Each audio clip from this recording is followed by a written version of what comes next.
ಹುಕ್ಕೇರಿ ಸಿಟಿಯಲ್ಲಿ ಇರ್ತಕ್ಕಂಥ ಎಲ್ಲ ನನ್ನ ವ್ಯಾಪಾರಸ್ಥರು, ಅಂಗಡಿ ವ್ಯಾಪಾರಸ್ಥರು ಮತ್ತು ಸೀಟ್ ಮಾರ್ಟ್ ಇರ್ಬೋದು, ಹಲವಾರು ಎಲ್ಲ ವ್ಯಾಪಾರಸ್ಥರು ದಯವಿಟ್ಟು ನಾಳೆ ದಿನ ಸಂಪೂರ್ಣ ಹುಕ್ಕೇರಿಯನ್ನ ಬಂದ್ ಕೊಡ್ಲಿಕ್ಕೆ ನಾವು ಕರೆ ಕೊಡ್ತಾ ಇದ್ದೀವಿ.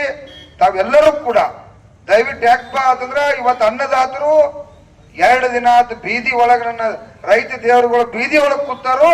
ಈ ರೈತ ದೇವರುಗಳಿಗೆ ಏನಾದರೂ ನೀರಾವರಿ ಆತಪ್ಪ ಅಂದ್ರೆ ನಿಮ್ಮ ವ್ಯಾಪಾರ ಚೆನ್ನಾಗಿ ನಡೀತೈತಿ, ನಿಮ್ಮ ಎಲ್ಲಾ ಚಟುವಟಿಕೆ ಕೂಡ ಚೆನ್ನಾಗಿ ನಡೀಲಿಕ್ಕೆ ಸಾಧ್ಯತೆ. ಅದಕ್ಕೆ ಈ ರೈತ ದೇವರುಗಳ ಪರವಾಗಿ ತಾವು ಸ್ವಾಭಿಮಾನದಿಂದ ರಿಕ್ಷಾದವ್ರು ಇರ್ಬೋದು, ಎಲ್ಲ ವಾಹನ ಚಾಲಕರಿರ್ಬೋದು, ಅವರಿವರೇನದೆ ಎಲ್ಲರೂ ಹೋಟೆಲ್ ಮಾಲಕರು ವಿಶೇಷವಾಗಿ ಅವರಿವರೆನ್ನದೇ ಎಲ್ಲರೂ ವ್ಯಾಪಾರಸ್ಥರದು ಕೂಡ ದಯವಿಟ್ಟು ನಾಳೆ ಹುಕ್ಕೇರಿ ಬಂದ್ ಕರಿತಕ್ಕಂತ ಏನೋ ಒಂದು ಯಶಸ್ವಿಗೆ ತಾವೆಲ್ಲರೂ ಕೂಡ ಪಾತ್ರರಾಗಬೇಕು. ಬಂದು ಈ ಚಳವಳಿಯೊಳಗೆ ಭಾಗವಹಿಸಬೇಕು.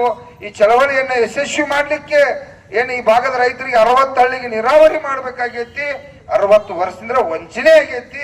ಆ ಕುಟುಂಬಗಳನ್ನ ರಕ್ಷಣೆ ಮಾಡ್ತಕ್ಕಂಥದ್ದು ನಮ್ದೆಲ್ಲರದು ಕೂಡ ಈ ಸಿಟಿಯಲ್ಲಿ ಇರ್ತಕ್ಕಂಥ ಹುಕ್ಕೇರಿ ಸಿಟಿಯಲ್ಲಿ ಇರ್ತಕ್ಕಂಥ ಎಲ್ಲಾ ವ್ಯಾಪಾರಸ್ಥರು, ಹಲವಾರು ಚಟುವಟಿಕೆ ಮಾಡ್ತಕ್ಕಂಥ ಎಲ್ಲ ನನ್ನ ತಾಯಂದಿರು, ಯುವಕರು, ಮಕ್ಕಳು, ಅವರಿವರೆನ್ನದೆ ಕಾಲೇಜು ಯುವಕರೆಲ್ಲರೂ ಕೂಡ ನಾಳೆ ನಿಮ್ಮ ರೈತರನ್ನ ರಕ್ಷಣೆ ಮಾಡಾಕ, ನಿಮ್ಮ ರೈತ ದೇವರಿಗೂ ಅನ್ನ ಹಾಕ್ತಕ್ಕಂಥ ನಾಡಿಗೆ ಆ ರೈತ ಬೀದಿ ಒಳಗೆ ಕೂತಾನೋ ಆ ರೈತನ ರಕ್ಷಣೆ ಮಾಡಕ್ಕಾಗಿ ತಾವು ಸಂಪೂರ್ಣ ಹುಕ್ಕೇರಿಯನ್ನ ಎಲ್ಲಾ ರೀತಿ ಚಟುವಟಿಕೆಯನ್ನ ಬಂದ್ ಮಾಡಿ ಚಳವಳಿಯೊಳಗೆ ಭಾಗವಹಿಸಬೇಕಂತೇಳಿ ಎಲ್ಲಾ ಸಾರ್ವಜನಿಕರಲ್ಲಿ ನನ್ನ ಕೈ ಮುಗಿದು ವಿನಂತಿಯನ್ನು ಮಾಡ್ತಾ ಇದ್ದೀನಿ.